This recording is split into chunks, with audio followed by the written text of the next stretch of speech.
छिंदवाड़ा नगर निगम में ठेकेदारों के बकाया भुगतान को लेकर एक बड़ा हंगामा हो गया। लंबे समय से बकाया राशि न मिलने से परेशान ठेकेदारों ने गुरुवार को नगर निगम कमिश्नर कार्यालय के बाहर जमकर प्रदर्शन किया। ठेकेदारों ने अनोखे अंदाज में कार्यालय गेट के सामने पीला चावल डालकर विरोध जताया, जिससे मौके पर काफी देर तक गहमा गहमी का माहौल बना रहा। ठेकेदारों का आरोप है कि निगम में वर्षों से किए जा रहे सड़क, नाली और अन्य विकास कार्यों के भुगतान लटके हुए हैं।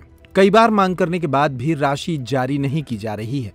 दीपावली जैसे त्योहार के ठीक पहले भी भुगतान न मिलने से ठेकेदार आर्थिक संकट में हैं।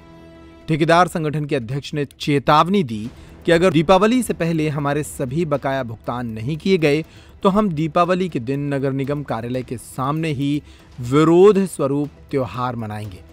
ठेकेदारों ने साथ ही यह भी मांग की कि जब तक पुराने भुगतानों का निपटारा नहीं होता तब तक नए कार्यों को हमारे द्वारा नहीं किया जाएगा। सारे ठेकेदार अपने संघ बनाकर आए हुए थे। वो चाहते हैं कि सभी ठेकेदारों के खाते में पैसे डाल दिए जाए। मैंने उनसे यही कहा है कि राशि की उपलब्धता होने के आधार पर जिनके बिल पेंडिंग होंगे उनका भुगतान करने का प्रयास किया जाए। सर, पीले चावल को लेकर वो आए थे, क्या है आपसी चर्चा है? पीले चावल आपसी चर्चा होगी। पेमेंट की क्या है मामला, क्या चर्चा हुई? आज सुबह करीब 12 बजे हमारा एक ठेकेदार प्रतिनिधि मंडल माननीय कमिश्नर साहब से मिलने गया था। तो कमिश्नर साहब का कहना ये था कि भुगतान तो किसी भी हाल पे नहीं होगा और बोले कोई हमने आपको पीला चावल देकर नगर निगम में नहीं बुलाया था कार्य करने के लिए। तो कमिश्नर साहब से हमने यही बात रखे हैं कि पीला चावल सर निविदा के माध्यम से, आमंत्रण के माध्यम से आपका नगर निगम टेंडर निकालता है। टेंडर निकालता है तभी ठेकेदार काम करता है और उसको पीला चावल यानी आमंत्रण ही कहा जाता है।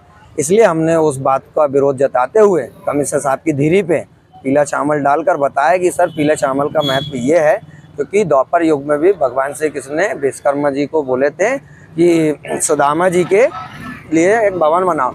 तो हम लोग भगवान विश्वकर्मा जी के आदर्शों में चलते हैं और नगर निगम में विकास कार्य करते हैं। हम लोग भी निर्माता हैं।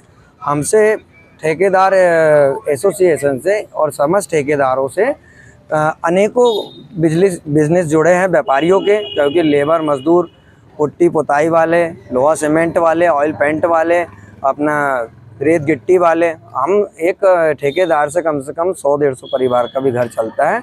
और अब दीपावली जैसे त्यौहार में अगर हमारा भुगतान नहीं होगा तो हम कैसे दूसरे उनका भुगतान करेंगे, क्योंकि किसी के 20 लाख, किसी के 10 लाख, किसी करोड़ों ऐसे नगर निगम में पेमेंट फंसा है। और जबकि नगर निगम में अगर पेमेंट नहीं है तो आप बजट टिप लगा के 1 करोड़ 50-50 लाख के काम क्यों निकालते हो? जब बजट आप MIC में पास करते हो तब ही टेंडर लगते हैं। तो उसका फंड इन्हें कहाँ करे, कैसा करे? जब बजट नहीं है तो आप निर्माण कार्य के लिए टेंडर क्यों निकालते हैं? अगर आप पेमेंट नहीं होती आपकी, आप बोल रहे थे कि दीपावली के दिन आप धरना करेंगे, क्या है? हम दीपावली का त्यौहार यहीं नगर निगम में ही आकर मनाएंगे और पूरे लेबर मजदूर लेकर यहाँ दीपावली के दिन सभी लोग यहीं त्यौहार मनाएंगे, यहीं बैठेंगे। अभी कुल कितना पेमेंट बकाया है आपको? अभी किसी का भी भुगतान नहीं हुआ है। जानकारी में यह आ रहा है कि इन्होंने अभी कुछ पेमेंट किए हैं, अब लेकिन किसका करे क्या नहीं ये नहीं पता। हमारे ठेकेदारों का तो कोई पेमेंट नहीं हुआ है। शैलेंद्र यादव, ठेकेदार एसोसिएशन अध्यक्ष।